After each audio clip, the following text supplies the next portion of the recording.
Hey friends, this is the Mrs. Volfie from Our Half Acre Homestead, and today we're going to can pork and beans.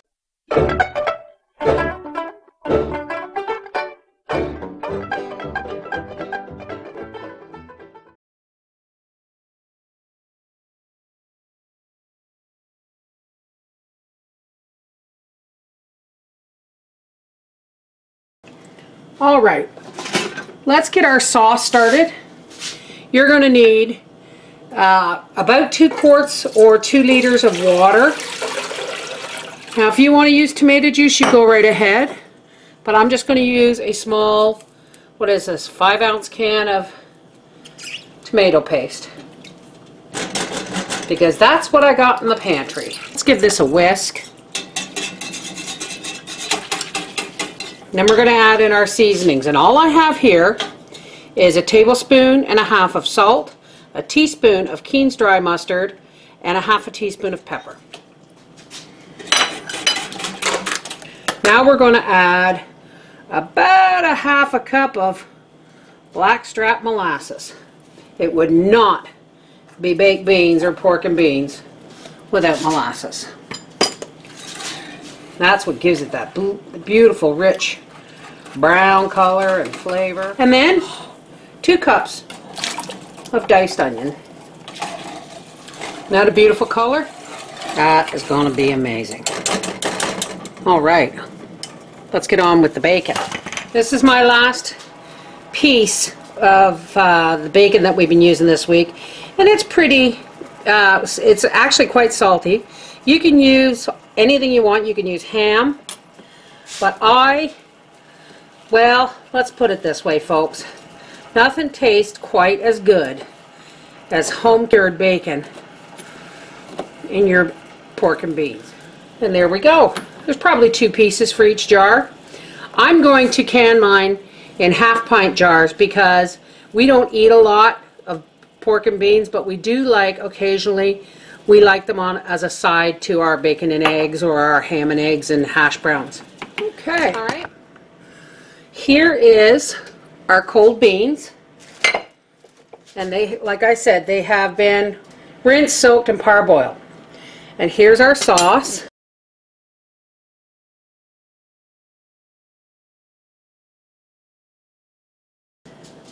And now I'm going to take some bacon and make sure I have enough for each jar.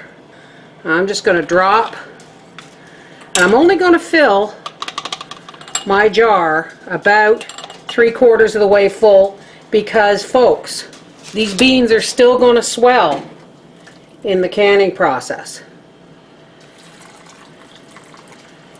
I'm going to fill it up to 1 inch.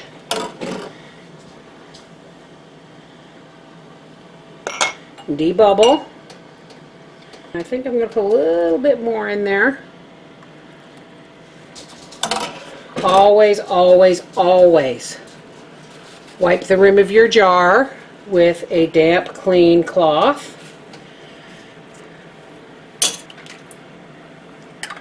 On goes the lid.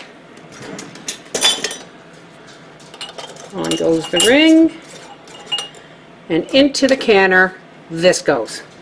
And we'll be back when I have all this done and the canner's full. All right, 2 pounds of beans gave me 14 1/2 pints and 2 pints.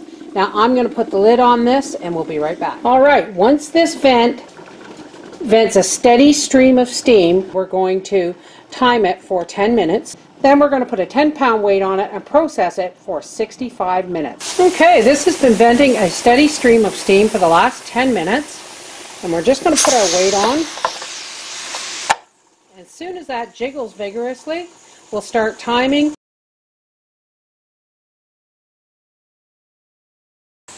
Okay, our weight is on, and about every 30 seconds or so, it'll give a vigorous jiggle. And my timer has been set for 65 minutes, and we've got about 40 minutes left to go. So we'll see you when this is done and they come out of the can. Alrighty, I'm just going to double check. Yep. Now folks, always, always, always open the canner away from you. Because just because it's not steaming anymore doesn't mean there isn't steam inside, and you can actually hurt yourself. Oh, listen to them popping already. Oh, look at those beautiful dark beans. Always put your stuff out of the canner onto a towel or a folded tablecloth so that you're not putting it on something cold and potentially causing it to shatter. And there it is, folks.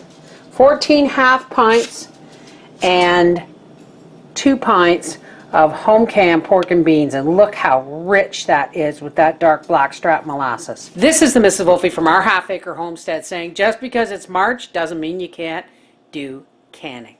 Love you, bye-bye.